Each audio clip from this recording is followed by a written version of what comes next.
بالله من الشيطان الرجيم بسم الله الرحمن الرحيم شهر رمضان الذي أنزل فيه القرآن هدى للناس وبينات من الهدى والفرقان فمن شهد منكم الشهر فليصم ومن كان مريضا أو على سفر فعدة من أيام أخر يريد الله بكم اليسر ولا يريد بكم العسر ولتكملوا العدة ولتكبروا الله على ما هداكم ولعلكم تشكرون وقال الله تبارك وتعالى إنا أنزلناه في ليلة القدر وما أدراك ما ليلة القدر ليلة القدر خير من ألف شهر تنزل الملائكة والروح فيها بإذن ربهم من كل أمر سلام هي حتى مطلع الفجر صدق الله مولانا العظيم اللهم صل على محمد وعلى آله وأصحابه وبارك وسلم سامعین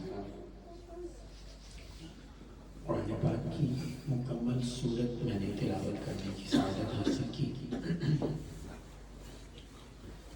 آج کی اس نشست میں انشاءاللہ ہم اس صورت کو سمجھنے کی کوشش کریں گے مختصراً کہ ایسی کیا بات ہے، ایسی کیا ویلیو والی بات ہے، اتنی زیادہ قیمتی بات ہے، اتنی غیر معمولی طور پر اللہ تعالیٰ نے مکمل صورت ایک ایونٹ کو ایڈریس کرنے کے لیے نازل فرمائی، اور وہ ہے سورۃ القدر۔ خاص طور پہ جب رمضان المبارک کا آخری عشرہ آ جائے تو لیلۃ القدر الحمدللہ اللہ تعالیٰ ہمیں عطا فرما دیتے ہیں۔ اب لیلۃ القدر کب ہے اس کے اوپر ہم گفتگو نہیں کریں گے، مختلف روایات ہیں کہ لیلۃ القدر کب ہو سکتی ہے، لیلۃ القدر کون سی رات ہو سکتی ہے، رمضان کے آخری جو عشرہ ہے اس کی تمام راتوں میں سے کوئی ایک رات لیلۃ القدر ہو سکتی ہے، یا صرف طاق راتوں میں سے کوئی رات لیلۃ القدر ہو سکتی ہے، یا صرف کوئی ایک طاق رات ہے، مثال کے طور پر 27ویں رات ہے یا 21ویں رات ہے یا 23ویں رات ہے یا 25ویں رات ہے، ان میں سے کوئی رات لیلۃ القدر ہو سکتی ہے۔ اس کے اوپر ہم گفتگو نہیں کریں گے، جملہ روایات ہیں، تمام روایات سے اگر ہم ڈیرائیو کریں، اخذ کریں، تو زیادہ طور پر یہ کہنا ٹھیک ہوگا کہ رمضان کے آخری عشرے میں اللہ تعالیٰ کو یہ مطلوب ہے کہ ہم تمام راتوں میں اللہ کی عبادت کریں، اور یہی کانسیپٹ ہے اعتکاف سنت کا بھی دراصل۔ تو رمضان کی تمام آخری عشرے کی تمام راتوں کا معمول بنا لیں کہ ان میں ہم لیلۃ القدر کو تلاش کرنے کی کوشش کریں، اور اگر اس کے بعد آپ بالکل ضعیف تھوڑا سا ایک لیول نیچے جائیں تو پھر کم از کم اتنا معمول ضرور بنا لیں کہ رمضان المبارک کی تمام طاق راتوں میں لیلۃ القدر تلاش کرنے کی کوشش کریں۔ اس سے آگے نیچے میں نہیں جاؤں گا، جتنا جو میں ابھی تک سمجھ سکتا ہوں۔ تو لیلۃ القدر رمضان کے آخری عشرے کی راتوں میں تلاش کرنے والی رات ہے، لیلۃ القدر رمضان المبارک کے آخری عشروں کی طاق راتوں میں تلاش کرنے والی بات ہے۔ وہ اتنی امپورٹنٹ لیلۃ القدر ہے کہ ایک جملے میں اگر آپ کو سمجھانے کی کوشش کروں قرآن پاک کا انڈائریکٹ ترجمہ کرتے ہوئے مفہوم کے لحاظ سے، وہ ایسی کون سی رات ہے جو ہماری پوری زندگی سے زیادہ وزنی رات ہے؟ ایسی کون سی رات ہوگی جو ہماری پوری زندگی سے زیادہ امپورٹنٹ رات ہے، زیادہ اہمیت کی حامل رات ہے؟ یا یوں کہہ لیں ایسی کون سی رات ہوگی کہ اس رات عبادت کرنے کا ثواب، اس رات کوئی بھی نیک کام کرنے کا ثواب پوری زندگی کے کرنے والے کاموں سے زیادہ ہو سکتا ہے؟ تو قرآن پاک میں اللہ تعالیٰ نے سب سے پہلے لیلۃ القدر، سورۃ القدر، پوری سورہ اس کے بارے میں نازل فرمائی یہاں سے آپ اندازہ لگا لیں اتنا امپورٹنٹ ایونٹ دنوں کے اعتبار سے کوئی دن نہیں ہے جتنا لیلۃ القدر ہے، یاد رکھیے گا۔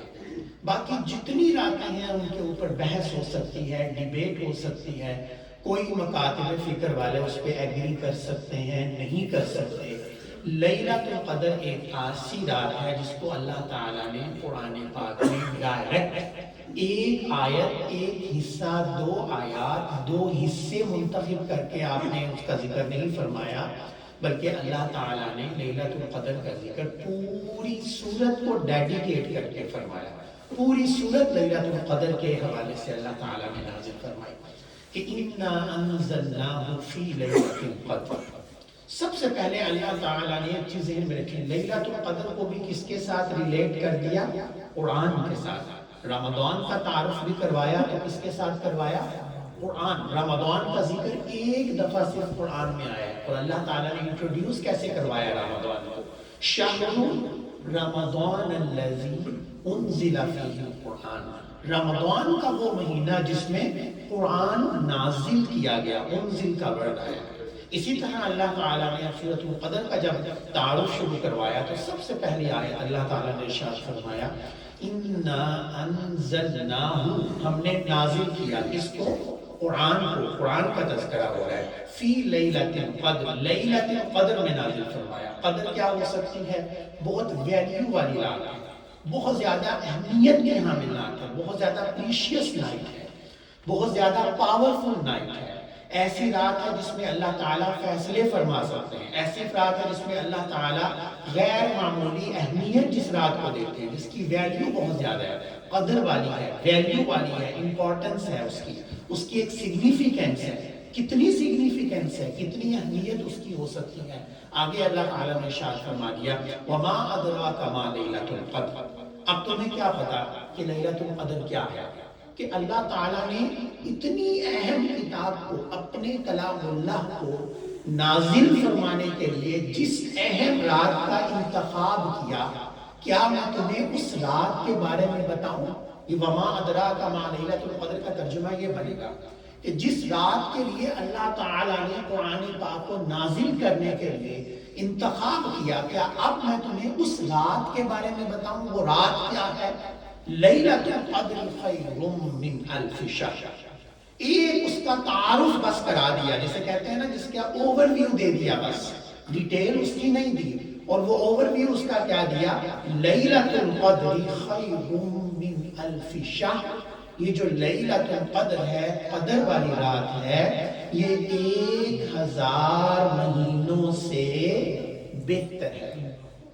یہ قرآن پاک کا اسلوب ہے کہ اللہ تعالیٰ نے کہیں بھی ایسے نہیں کہا کہ کسی بھی چیز سے، یعنی واللہ یضاعف لمن یشاء، کہ جو اللہ تعالیٰ کے راستے میں خرچ کرے اللہ تعالیٰ اس کا اجر بڑھا دیتے ہیں، 700 گنا، 10 گنا، کتنا بڑھا دیتے ہیں اللہ تعالیٰ؟ واللہ یضاعف لمن یشاء، جتنا اللہ چاہے بڑھا دیتے ہیں۔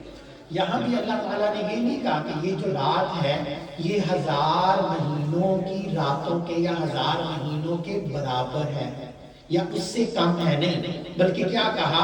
لیلۃ القدر خیر من الف شہر۔ لیلۃ القدر تو 1000 مہینوں سے بھی بہتر ہے۔ کتنی بہتر ہے اس کا اللہ تعالیٰ نے نہ ذکر فرمایا اور نہ انتخاب فرمایا۔ یہ صرف ہمیں سمجھانے کے لیے، مثال دینے کے لیے کہ لیلۃ القدر تو 1000 مہینوں سے بھی بہتر ہے۔ اب 1000 مہینوں سے کتنا ہو سکتا ہے؟ وہ 10,000 مہینوں سے بھی بہتر ہو سکتا ہے وہ پوری زندگی، پوری کائنات کی زندگی سے بھی بہتر ہو۔ اتنا امپورٹنٹ ایونٹ ہے، اتنا امپورٹنٹ ذکر ہے۔ اللہ تعالیٰ نے جو پوری سورت نازل کر کے کیا تو اللہ تعالیٰ نے اس کو کسی ایک کے ساتھ، ویلیو کے ساتھ لمٹ نہیں کیا، اس کو محدود نہیں کیا، بلکہ کیا فرمایا؟ لامحدود کر کے ارشاد فرمایا لیلۃ القدر خیر من الف شہر۔ لیلۃ القدر تو 1000 مہینوں سے بھی بہتر ہے۔ وہ 1000 مہینے کتنے ہو گئے؟ اب یہ 1000 مہینے یعنی وہ منیمم جو اللہ تعالیٰ نے یہاں ارشاد فرما دیا، اس کو بھی دیکھیں تو تقریباً 82-83 برس بنتے ہیں۔ 82-83 برس اگر آپ نارملی دیکھیں، یہ تقریباً ایک انسان کی زندگی ہے. اس لیے میں نے کہا تھا اگر میں اس کا انڈائریکٹ ترجمہ کروں تو لیلۃ القدر تو ایک انسان کی پوری زندگی سے بہتر ہے. یہی اس کا مطلب بنے گا. کتنی بہتر ہے کہ پتہ نہیں ایک انسان کی زندگی 10 دفعہ وہ جیے، 20 دفعہ جیے، جتنی دفعہ جیے، اور وہ پوری زندگی ایسی جیے کہ اللہ تعالیٰ کی اطاعت اور فرما برداری میں جیے، اس پوری زندگی میں کوئی نافرمانی کا عمل نہ کرے.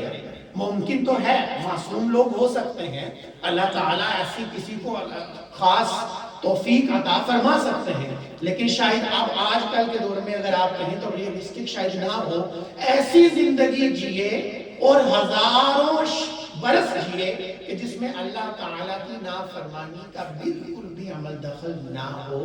تو لیلۃ القدر اس ایسی زندگی سے بھی بہتر ہے، اس کے بھی برابر نہیں بلکہ اس سے بھی بہتر ہے. لیلۃ القدر خیر من الف شہر، اتنی بہتر ہے. اب جب بہتر ہے تو اس میں کیا ہے؟ وہ لیلۃ القدر میں ہوتا کیا ہے؟ تنزل الملائکۃ والروح فیہا باذن ربہم من کل امر. تو پھر اس میں فرشتے اللہ تعالیٰ کے اترتے ہیں، روح الامین اترتے ہیں، حضرت جبرائیل علیہ السلام تشریف لاتے ہیں، اللہ کے حکم سے تشریف لاتے ہیں، جو اللہ تعالیٰ ان کو حکم دیتے ہیں وہ کرتے ہیں. سلام ہی حتی مطلع الفجر، یہاں تک کہ سلامتی پھیل جاتی ہے. پوری رات میں سکون ہوتا ہے، امن ہوتا ہے، اللہ تعالیٰ کی خاص ایک تجلیات کا نزول ہوتا ہے. جب فرشتے معصوم اللہ تعالیٰ کی وہ تخلیق، وہ مخلوق اللہ تعالیٰ کی جب ادھر زمین پہ تشریف لاتے ہیں، حضرت جبرائیل علیہ السلام جب تشریف لاتے ہیں تو سلامتی ہو جاتی ہے. اور وہ سلامتی کہاں تک رہتی ہے؟ ہی حتی مطلع الفجر، یہاں تک کہ طلوع فجر ہو جاتی ہے. تو پوری رات دراصل لیلۃ القدر کی اللہ تعالیٰ کی طرف سے ہمیں ایک خاص انعام کے طور پر عطا کی گئی. وہ ایسا انعام کہ اس ایک رات کی عبادت انسان کی منیمم میں عرض کر رہا ہوں پوری زندگی کی عبادت سے بہتر ہے. اب اس رات کو سیکھ تلاش کیسے کیا جائے، کیسے تلاش کیا جائے اس رات کو؟ اس لیے میں نے کہا تھا اس پر گفتگو نہیں ہوگی کہ اس رات کو لیلۃ القدر کو رمضان کے پورے آخری عشرے کی راتوں میں تلاش کیا جائے. وہ کوئی بھی رات ہو سکتی ہے، منیمم اگر آپ نے اس کا کرنا ہے تو 8 راتوں میں تلاش کیا جائے.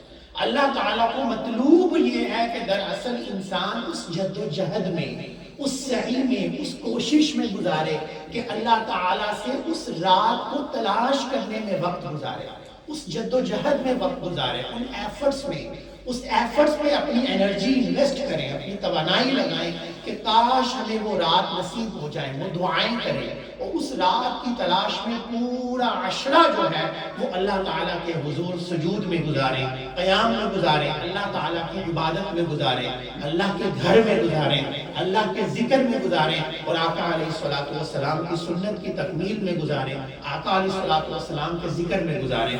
یہی اللہ تعالیٰ کو اس رات کے بارے میں مطلوب ہو سکتا ہے. اب جب یہ رات ہے الحمدللہ ایک تاک رات تو گزر گئی، اب پیچھے ہمارے پاس کتنے دن رہ گئے؟ 8 یا 9 رہ گئے. تو سب سے پہلے آج کی اس نشست میں جو بات سمجھنے والی ہے وہ یہ ہے کہ اب جب رمضان کا، جس طرح حدیث میں آیا کہ آقا علیہ السلام جب رمضان کا آخری عشرہ آتا، یہ نہیں آتا کہ جب رمضان کی تاک راتیں آتی، 27ویں رات آتی، 29ویں آتی، نہیں. حدیث میں کیا ہے؟ حضرت عائشہ صدیقہ رضی اللہ تعالیٰ عنہ سے مروی ہے، آپ فرماتی ہیں کیا؟ جب رمضان کا آخری عشرہ آتا تو آقا علیہ السلام اپنی کمر کس لیتے اور اپنے گھر والوں کو بھی جگاتے اور رات کو پوری رات لائیو کر دیتے، پوری رات کو جگاتے، جاگ کے گزارتے. قیام اللیل میں جاگنے کا کنسپٹ دراصل جاگنا نہیں ہے، اللہ تعالیٰ کے سامنے حضور، اللہ تعالیٰ کے سامنے پیش ہو کے گزارنے کا کنسپٹ ہے. تو حدیث میں جو صحیح حدیث میں ہے وہ آقا علیہ السلام کو رمضان کے آخری عشرے میں جاگتے تھے، آخری عشرے میں اپنے آپ کو تیار کر لیتے تھے، کمر کس لیتے تھے عبادت کے لیے، اللہ تعالیٰ کے سامنے قیام کرنے کے لیے. تو ہم نے بھی جو سب سے پہلا کام کرنا ہے وہ رمضان کے پورے آخری عشرے میں اللہ تعالیٰ کے سامنے اپنے آپ کو پیش کرنا ہے، سب سے پہلا کرنے والا کام. اس کے بعد اب اس عشرے کی کوئی بھی رات قیام اللیل میں اگر ہم گزارے تو وہ لیلۃ القدر ہو سکتی ہے. اب اگر لیلۃ القدر میں ہم یہ رات گزاریں اور اس جستجو میں گزاریں تو رات کو کیسے گزاریں؟ سب سے پہلا اس میں کرنے والا کام، رات کا آغاز غروب آفتاب سے ہوتا ہے۔ رات کا آغاز غروب آفتاب سے ہوتا ہے، اور غروب آفتاب کا مطلب کہ جب رات کا آغاز ہو۔ اب ایک بات تو طے ہے کہ اسی آخری عشرے میں کہیں لیلۃ القدر ہوگی، تو جب لیلۃ القدر کا آغاز ہو رہا ہو اور ہم بیٹھ کے لمبی افطاریوں پہ اور قسم کی باتیں کر رہے ہوں، یہاں تک کہ ہماری جو فرض نماز ہے وہ بغیر جماعت کے گزر جائے، تو اس کا کیا مطلب ہوگا کہ لیلۃ القدر کا آغاز، لیلۃ القدر کا آغاز ہم نے کس شکل میں کیا، کس معاشرے میں، کس ماحول میں کیا کہ ہم نے اپنی فرض نماز کو لیٹ کر دیا یا رہ گئی یا باجماعت اس کو ادا نہیں کر سکے۔ تو سب سے پہلا کرنے والا کام اس آخری عشرے میں کیا ہوگا؟ جب رات کا آغاز ہو، اور آواز کہاں سے ہوگا؟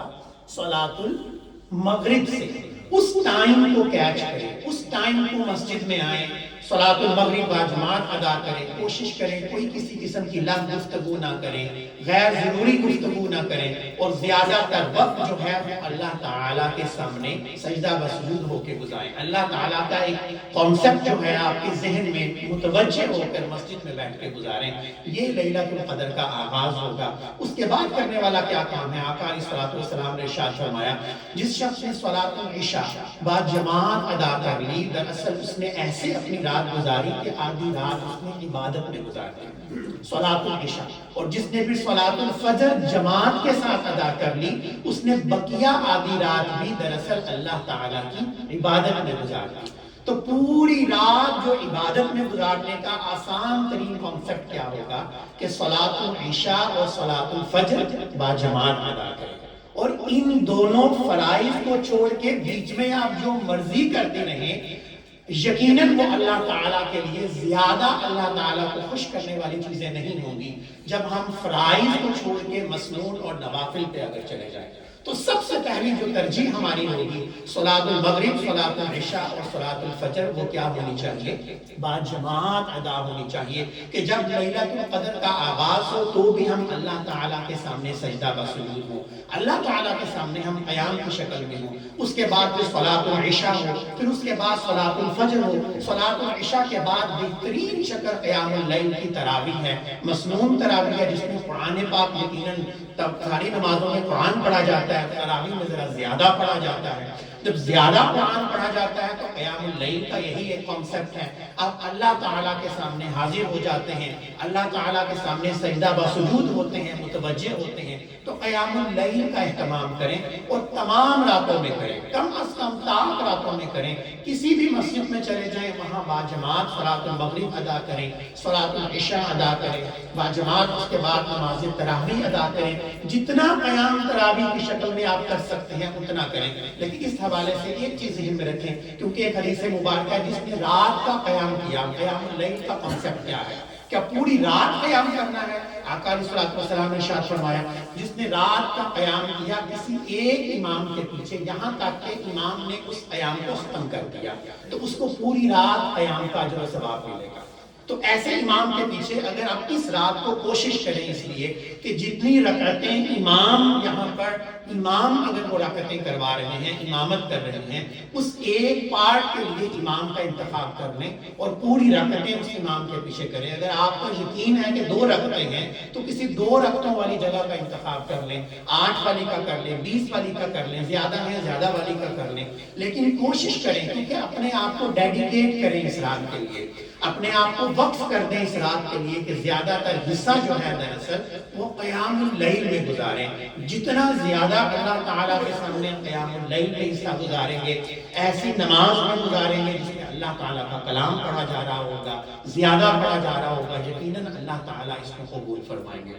تیسرا کرنے والا کام وہ ہوگا کہ اس رات میں صدقہ کریں، جتنا صدقہ کر سکتے ہیں، جتنا آپ سپینڈ کر سکتے ہیں۔ ایک تو ویسے ہی رمضان میں ہم زکوٰۃ کا اہتمام کرتے ہیں، صدقات کا کرتے ہیں، اب آگے صدقہ فطر آ گیا، صدقہ فطر کا کرنا ہے، تو وہ رمضان میں ہی سپینڈ کریں کہ جس میں عام عبادات کا ثواب، اجر و ثواب اللہ تعالیٰ بڑھا کر کتنے گنا کر دیتے ہیں؟ 70 گنا کر دیتے ہیں، بلکہ اس سے بھی اللہ تعالیٰ اجر و ثواب بڑھا دیتے ہیں۔ تو ایک تو یہ کام کریں کہ وہ صدقات واجبہ یعنی زکوٰۃ ہے، اگر وہ آپ نے عام دنوں میں دینی ہے تو رمضان میں دینے کی کوشش کریں، اور رمضان میں بھی اگر لیلۃ القدر یہ رمضان کے آخری عشرہ نصیب ہو جائے، جو کہ الحمدللہ ہمیں اب تک نصیب ہو گیا، تو ان دنوں میں اس کو سپینڈ کرنے کی کوشش کریں، خرچ کرنے کی کوشش کریں، صدقات نافلہ کریں، زیادہ سپینڈ کریں، نفاق فی سبیل اللہ کریں، اللہ تعالیٰ کے سامنے اپنا مال خرچ کریں، کسی بھی شکل میں آپ کر دیں۔ صدقہ فطرانہ ہے، عید کا انتظار کیے بغیر رمضان میں اس کو دیں، رمضان میں دینے کا اس کو اجر و ثواب زیادہ ہو جائے گا۔ جہاں دے سکتے ہیں وہاں دیں، کوشش یہ کریں ایسی جگہ پہ آپ اپنا صدقات دیں، چاہے صدقات واجبہ ہو، زکوٰۃ ہو، فطرانہ ہو، جہاں پہ کوئی سٹرکچر موجود ہو، سسٹم موجود ہو، کوئی مینجمنٹ موجود ہو، وہاں آپ کو سب سے پہلا فائدہ یہ ہوگا، ایک تو آپ کے دیے گئے صدقات پراپر جگہ پر خرچ کریے جا رہے ہوں گے، اس کے جو صحیح مصارف ہیں، مصارف زکوٰۃ ہیں مثال کے طور پہ، مصارف صدقات نافلہ ہیں، مصارف صدقات واجبہ ہیں، فطرانہ کے مصارف ہیں، جہاں پر کسی صدقہ کو خرچ کیا جا سکتا ہے۔ ہر صدقہ ہر جگہ پہ خرچ نہیں کیا جا سکتا، جیسے زکوٰۃ آپ مسجد میں نہیں دے سکتے، فطرانہ آپ مسجد میں نہیں دے سکتے، اسی طرح ہر صدقہ کے مصارف ہوں گے۔ اگر آپ کسی سٹرکچرڈ آرگنائزیشن کو یہ دیں گے تو ان کے ہاں کیونکہ پراپر شرعی طور پر اس چیز کا خیال رکھا جائے گا کہ آپ کے دیے گئے صدقات پراپر جگہ پر انویسٹ ہو سکیں، پلس اس کے ساتھ کیا فائدہ ہوگا۔ زیادہ تر جو آرگنائزیشن ہیں مثال کے طور پر منہاج القرآن فاؤنڈیشن، ان کا جو سپینڈ کرنے کا طریقہ کار ہے وہ ایسا ہوگا کہ کسی کی تعلیم پہ ہوگا، کسی کی پرورش پہ ہو رہا ہوگا، کسی کی کفالت پہ ہو رہا ہوگا، کہیں ایک جگہ پہ ہی دور دراز ایک نیٹ ورکنگ موجود ہوگی۔ جب نیٹ ورکنگ بھی موجود ہو، آرگنائزیشنز بھی ہوں، سٹرکچرز بھی ہوں، ان چیزوں کی پراپر ایک ہائرارکی موجود ہو، ایک سٹرکچر منظم طریقہ کار موجود ہو، تو اس کا فائدہ کیا ہوگا کہ جتنے حقدار ہوں گے ان تک پہنچے گا، اور زیادہ تر صدقات جب لگیں گے تو وہ صدقات ایسی شکل اختیار کر جائیں گے کہ وہ صدقہ جاریہ میں چلے جائیں گے۔ کسی کی تعلیم پہ اگر آپ خرچ کر رہے ہیں، کسی کی پرورش پہ آپ کر رہے ہیں، کسی کی کفالت پہ کر رہے ہیں، کسی کو پڑھانے کے لیے کر رہے ہیں، کسی جامعہ کی تعلیم، کسی جامعہ کی کنسٹرکشن کے لیے، اس کو بنانے کے لیے اگر آپ انویسٹ کر رہے ہیں، تو وہ صدقہ تو آپ کا ادا ہو جائے گا، وہ زکوٰۃ تو آپ کی ادا ہو جائے گی، وہ فطرانہ تو آپ کا ادا ہو جائے گا، لیکن اس کا آن ٹاپ آف دس، اس سے بڑھ کے اس کا آپ کو کیا فائدہ ہوگا کہ وہ صدقہ جاریہ بھی بن جائے گا۔ جب تک وہ تعلیمی درسگاہ موجود رہے گی، جب تک وہ کفالت خانہ موجود رہے گا، جب تک وہ تعلیم جس کو آپ نے دلوائی وہ شخص تعلیم حاصل کر کے وہ تعلیم کا فائدہ آگے پہنچاتا رہے گا، اس کا آپ کو صدقہ جاریہ کی شکل میں، جب تک وہ پانی کا کوئی ٹیب ہے، کوئی پانی کی ٹوٹی ہے، کوئی پانی کا سسٹم ہے، کوئی کھانے کا سسٹم ہے، کوئی پڑھانے کا سسٹم ہے، کسی کی کفالت کا سسٹم ہے، جب تک وہ موجود رہے گا آپ کا بھی اس میں اجر و ثواب کا حصہ آپ کو ملتا رہے گا۔ تو کوشش کیا کریں جب بھی صدقات دیں ایسی جگہ پہ دیں جہاں صدقات جاریہ کی شکل اختیار کر لیں۔ دعا ہے اللہ تعالی ہمیں رمضان کے آخری عشرے کو بطور خاص اچھے انداز سے گزارنے کی توفیق عطا فرمائے، ہمیں مکمل یہ عشرہ عطا فرمائے۔ پیغام آج کے اس خطبے کا مختصراً آپ کے سامنے یہی ہوگا، جو کرنے والے کام ہیں رمضان کا پورا آخری عشرہ جس طرح آقا علیہ الصلوۃ والسلام کے بارے میں ہے، کمر کس لیتے تھے، یہ کمر کسنے کا کام ہے۔ یہ ایسا امپورٹنٹ عشرہ ہے کہ اس میں اگر لیلۃ القدر نصیب ہو جائے تو یہ پوری زندگی سے بہتر ہے۔ 1000 مہینوں کا مطلب کیا بنے گا؟ 83 برس، یہ انسان کی پوری زندگی سے ایک رات بہتر ہو سکتی ہے۔ اور اگر یہ رات نصیب ہو جائے جب آپ ساری رات اللہ کے حضور میں عبادت کریں گے، اور عبادت کرنے کا کانسیپٹ کیا ہوگا جس کو آپ سسٹینیبل کہیں کہ آپ صبح کام پہ بھی جا سکتے ہیں، صلاۃ المغرب با جماعت نماز ادا کریں گے، صلاۃ العشاء با جماعت ادا کریں گے، صلاۃ الفجر باجماعت ادا کریں گے. جب آپ صلاۃ المغرب باجماعت ادا کریں گے تو لیلۃ القدر کا آغاز بھی آپ کدھر کر رہے ہوں گے؟ مسجد میں باجماعت کر رہے ہوں گے. صلاۃ العشاء باجماعت ادا کریں گے، آدھی رات قیام اللیل کا ثواب ملے گا. صلاۃ الفجر باجماعت ادا کریں گے، بقیہ آدھی رات آپ کو اللہ تعالیٰ کے حضور قیام اللیل کا ثواب ملے گا. تو گویا ان تین نمازوں کے فرض ادائیگی کے بعد آپ اس طرح لیلۃ القدر گزار لیں گے کہ لیلۃ القدر کے آغاز سے لے کر اختتام تک، سلام ہی حتی مطلع الفجر تک آپ اللہ تعالیٰ کے حضور قیام اللیل میں رہیں گے. اور اس میں اگر آپ صلاۃ العشاء کے بعد تراویح کا اہتمام کریں گے وہ قیام اللیل ہو جائے گا.